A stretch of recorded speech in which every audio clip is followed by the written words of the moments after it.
জীবন এবং সময় পৃথিবীর শ্রেষ্ঠ শিক্ষক। জীবন শেখায় সময়কে ভালোভাবে ব্যবহার করতে, আর সময় শেখায় জীবনের মূল্য দিতে। তো নমস্কার বন্ধুরা, সবাইকে অনেক অনেক সুপ্রভাত। আবারও চলে আসলাম আরও একটি নতুন সকালে, আমার আরও একটি নতুন ব্লগে। আমার সকল মিষ্টি বন্ধুদেরকে অনেক অনেক ওয়েলকাম জানিয়ে আজকে ব্লগটা এখন থেকে শুরু করলাম। আর সকালটা এই যে শুরু হয়ে গেছে, রুম ক্লিনিং, ডাস্টিং এইসব নিয়েই। আর সেইগুলো প্রতিটি গৃহিণী কিন্তু করেই থাকে। আর তবে সবার জীবনের প্রতিটা পার্ট আলাদা আলাদা, আর আমাদেরও সেই রকমই। যাই হোক, তোমাদের সঙ্গে গল্প করতে করতে অনেক কিছুই কিন্তু শেয়ার করব। আর এই যে সকাল সকাল তো উঠে পড়েছিলাম। আবার আজ থেকে কিন্তু ছেলের স্কুল শুরু। মাঝখানে কয়েকদিন ওই 7-8 দিন মতন এক্সামের পর ছুটি পড়েছিল। আবার আজ থেকে স্কুল খুলে গেছে, তো ছেলে একটু যাবে না করছে। ওকে সকাল থেকে এটা বোঝানো চলছে, তবুও কিন্তু ঘুম থেকে দেরি করে উঠছে যাতে ওকে স্কুলটা যেতে না হয়, দেরি হয়ে যায় এরকম আর কি। আর আমি তো সকাল থেকে সেই কানের কাছে বলে যাচ্ছি তাড়াতাড়ি ওঠো, স্কুল যেতে হবে। তো বলে বলে মোটামুটি ওকে ঘুম থেকে তোলা গেছে। তো উঠে তারপর ওদিকেও চলে গেছে, গিয়ে ওদিকে আরেকটা রুমে খাট আছে, ওখানে গিয়ে শুয়ে পড়েছে। জানে আমি ঘুমিয়ে থাকলে দেরি হবে সব কিছু, আর আমাকে স্কুল যেতে হবে না। ভাবো কত বুদ্ধি ওর। তো আর বুদ্ধি তো আর মায়ের কাছে আর খাটলো না। যাই হোক, আমি তো জানি, কারণ আমরাও তো একটা সময় এরকম ছিলাম ওর বয়সে, তো আমরাও এরকমই করতাম। তবে ওকে অনেক কিছু বুঝিয়ে বললাম যে আজকে স্কুলে বেশি পড়াশুনো করতে হবে না, যেহেতু প্রথম স্কুল খুলছে ছুটির পরে, তো আজকে বেশি পড়াবে না, আজকে গল্প করবে আর খেলবে, তারপরে ছেড়ে দেবে। বলতে ও রাজি হয়েছে, স্কুল যাবে। আর এদিকে আমি তোমাদের সঙ্গে কথা বলতে বলতে জানো তো, ওই যে আমাদের মিটশেপটা ছিল ওইটা ভীষণ ভীষণ খাবারের মানে প্রচুর নোংরা হয়ে গেছিলো। ওখানে বিস্কিটগুলো একটু বেশি থাকে, বিস্কিট তারপরে ময়দা এগুলো রাখা হয়, তো ওইগুলোর ভীষণ ডাস্টগুলো পড়ে পড়ে তো জায়গাটা ভীষণ নোংরা হয়ে গেছিলো। তো একটু ঝেড়েও নিয়েছে, আর অনেক দিন এটা কিন্তু ক্লিন করা হয়নি, কারণ কি সময়ই হয়নি। তো এখানে ওখানে যাচ্ছি বেড়াতে ঘুরতে, আর কি করে হবে। তো ভাবলাম ওটা যখন ক্লিন করলাম, তো এইটাও একটু ভালো করে গুছিয়ে নিই। তো এখানে অনেক কিছু ছিল ওই বাইরে, তারপরে বের করা হয়েছিল, অনেকে আসে যেহেতু, তো খাওয়া টাওয়া দেওয়ার সময় বের করতে হয়, তার জন্য ওইগুলো আর গোছানোই হয়নি, বাইরেই ছিল। তো ওইগুলো গুছিয়ে নিয়েছি, আর ওখানে যেগুলো ছিল সেগুলো বের করে একটু ঝেড়ে মুছে নিয়েছি, নিয়ে দেখো ওই যে গুছিয়ে নিচ্ছি। এই আলমারির যে মানে কাঁচগুলো, তো ওই কাঁচগুলো না ভীষণ কেমন একটা হয়ে গেছে, মানে একটু মানে শ্যাম্পু ট্যাম্পু দিয়ে মুছলে হয়তো ক্লিন হতে পারে। আমি কিন্তু প্রায় সময় ওই শ্যাম্পু গুলিয়ে জল করে ওটা দিয়ে কিন্তু মুছে নিই, কিন্তু অনেকটা দিন মাঝখানে, এই অনেক দিন বলতে হ্যাঁ 1-2 মাস কিন্তু আর করিনি, করা হয়ে ওঠেনি, এমনি মুছে নিই, আর ওই রকম করে আর ক্লিনিং করা হয়নি। যাই হোক, চলো আজকে যেহেতু করছিলাম, তো ভাবলাম চলো এই ভিজে কাপড়টা দিয়েই এখানে একটু মুছেই নিই। মুছে নিতে আরও অন্যরকম হয়ে গেছিলো, তো একটু হাওয়া দিতে তারপরে আবার ঠিক হয়ে গেছে।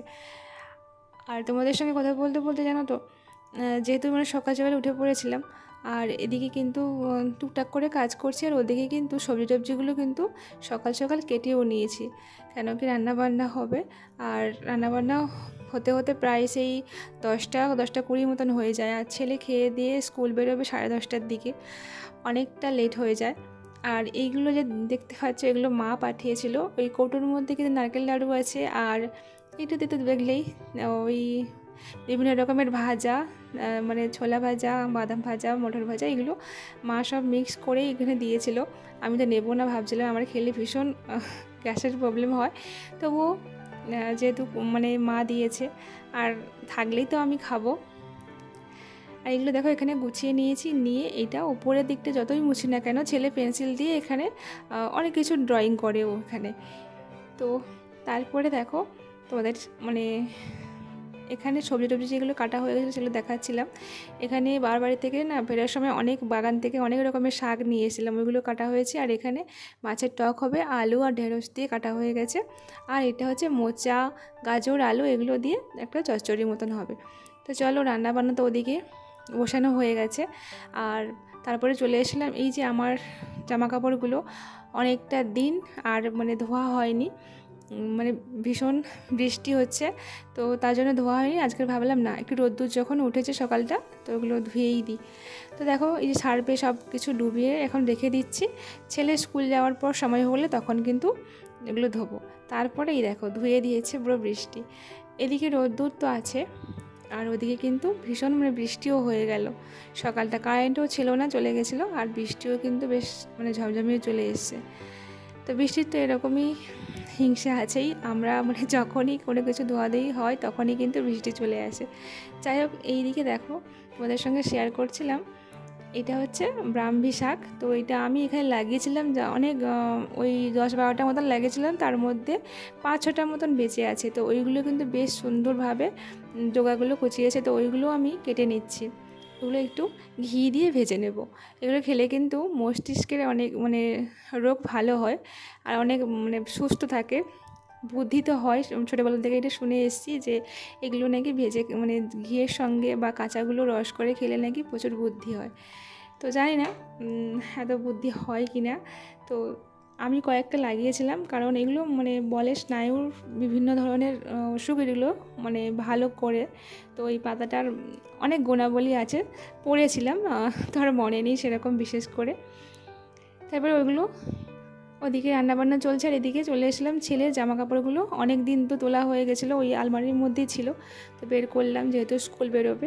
আর এদিকে অনেকটাও দেরি হয়ে গেছে, ছেলে বেরোবে। রান্না করতে করতে দেখো এই যে এখানে মাছের মানে টক হচ্ছে, আর এদিকে চচ্চড়ি হচ্ছে। আর ওদিকে যে কটা হয়ে গেছে সেগুলো দিয়ে ছেলেকে মানে খাইয়ে দেব, কারণ আজকে স্কুল হয়তো তাড়াতাড়ি করে ছুটি হয়ে যাবে। তো এই যে শাকের ভাজা হয়েছিল, শাকটা বলতে শাকের মধ্যে ছিল ওই যে সজনে শাক, আর হচ্ছে ওই পাট শাক আর লাল শাক, এগুলো তো একসঙ্গে মিক্স করে ভাজা হয়েছে। আর এইটা হচ্ছে সেই ব্রাহ্মী শাকটা ভাজা একটুখানি হয়েছে। তো চলো ওইগুলো, আর টকটা কোনো রকম সেদ্ধ হয়ে গেছে, ওইটাও ছেলেকে দিয়ে মাখিয়ে ওকে খাইয়ে নেব। আর এদিকে তো বাড়ছি, ছেলে তো মানে টকটা খেতে ভীষণ ভালোবাসে, শাকটা এতটা খেতে ভালোবাসে না, এমনি খালি মুখে খেতে ভালোবাসে, তবে ভাত দিয়ে খেতে খুব একটা পছন্দ করে না। তবুও যেহেতু আমি বসেছি খাওয়াতে, তো খাইয়ে তো দিতেই হবে ওকে। খাওয়ালে খেয়ে নেয়, নিজে খাওয়ার কথা বলে তখন কিন্তু খেতে চায় না। যাই হোক, ওই সকাল থেকে মানে পুরো এই রকমই টাইমের মধ্যে সব কিছু করতেই হয়, মানে একেবারে বাধা। তো 6টার সময় থেকে উঠে পড়তে হয়, তারপরে ওই যে রুম গোছানো, আর এমনি এক্সট্রা তো কাজ থাকেই, তারপরে রান্না বান্না, ছেলেকে রেডি করা, ছেলের টিফিন বানানো, সব কিছুই থাকে। আর এই দেখো খেয়ে টেয়ে দিয়ে বাবু রেডি হয়ে গেছে, আবার এখানে দুষ্টুমিও করছে বসে বসে। স্কুল যাবে না বলছিল, তো অনেক বুঝিয়ে সুঝিয়ে পাঠানো হচ্ছে, বারবার করে বলছে মা তুমি আনতে যাবে তাড়াতাড়ি করে। আর ওকে বলতেই কিন্তু এখন এই যে যাচ্ছে স্কুল। আর এখনও কিন্তু একটু মুখটা ভার করে আছে ও, কেন কি যাবে না বলছিল সকাল থেকে, যেহেতু আমরা একটু বুঝিয়ে আদর টাদর করে পাঠাচ্ছি, তার জন্য কিন্তু একটু হাসি টাসি হচ্ছে। না হলে কিন্তু সকাল থেকে মনটা খারাপ ছিল, অনেক দিন স্কুলটা বন্ধ থাকার জন্য, অনেক দিন বলতেও 7-8 দিন, বেশি নয়, তো তার জন্য আর যেতে ইচ্ছে করছে না ওর। তো স্কুল চলে গেছে, এখন আমার এই যে জামা কাপড়গুলো সব ডুবিয়েছিলাম ওইগুলো কেচে নিচ্ছি। যাই হোক, ধুয়েছি যখন মানে সার্ফে যেহেতু ডুবিয়ে দিয়েছি, এগুলো তো ধুয়ে নিতেই হবে, সে রোদ্দুর উঠুক আর নাই উঠুক। না, রোদ্দুর উঠেছে, বৃষ্টি যেমন হয়ে গেছে তেমন আবার রোদ্দুরও উঠে গেছে। চলো ধুয়ে দিয়ে নিই এখন।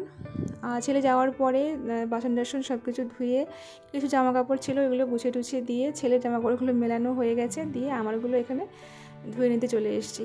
চলো ধুয়ে দিয়ে নিই।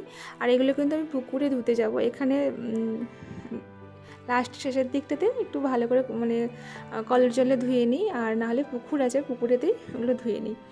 ধুয়ে টুয়ে নিয়ে দেখো এখানে চলে এসেছি মিলতে। আর আমিও কিন্তু স্নান করে নিয়েছি, কারণ ছেলেকে আবার আনতে যেতে হবে। ছেলের স্কুল 1টার দিকে ছুটি হয়ে যাবে, তো ওকে আনতে যেতে হবে, তার জন্য স্নান টান করে নিয়েছি। নিয়ে রেডি হয়ে থাকবো। আমার ভিডিও এডিট করা আছে, আবার মানে এডিট করতে হবে, ভিডিও পোস্ট করতে হবে, অনেক কাজ আছে, তার জন্য স্নান করে নিয়েছি। তো সেই 6টা থেকে প্রায় 11টার মধ্যে সব কিছু মানে সময়ের সঙ্গে কিন্তু আমাকে পা মিলিয়ে চলতে হয়। আর পুরোটাই কিন্তু সব কিছু মানে কমপ্লিট হয়ে গেছে। আর দেখলেই তো, যাই হোক, এতক্ষণ ধরে আমার যে সকল বন্ধুরা ভিডিওটি কন্টিনিউ করছিল, তোমাদেরকে অসংখ্য অসংখ্য ভালোবাসা। আর আমার পরিবারের নতুন বন্ধুদেরকে অনেক অনেক ওয়েলকাম, অনেক ভালোবাসা। তো চাইলে অবশ্যই আমার এই ছোট্ট পরিবারের একজন মিষ্টি সদস্য হয়ে থাকতে পারো। আর ভিডিওটি ভালো লাগলে অবশ্যই লাইক কমেন্ট করে জানিও। তো চলো, জামা কাপড় তো মেলানো হয়ে গেছে, রোদ্দুরও উঠেছে, জানি না কতক্ষণ থাকবে। ছেলেকে তো আমাকে আনতে যেতেই হবে, আবার ওই 12:30টার দিকে আমি বেরিয়ে যাব, 12:30 বা 12:40 দিকে। যাই হোক, চলো আজকের ব্লগটা এখানেই রাখছি। টাটা, সকলে খুব ভালো থেকো।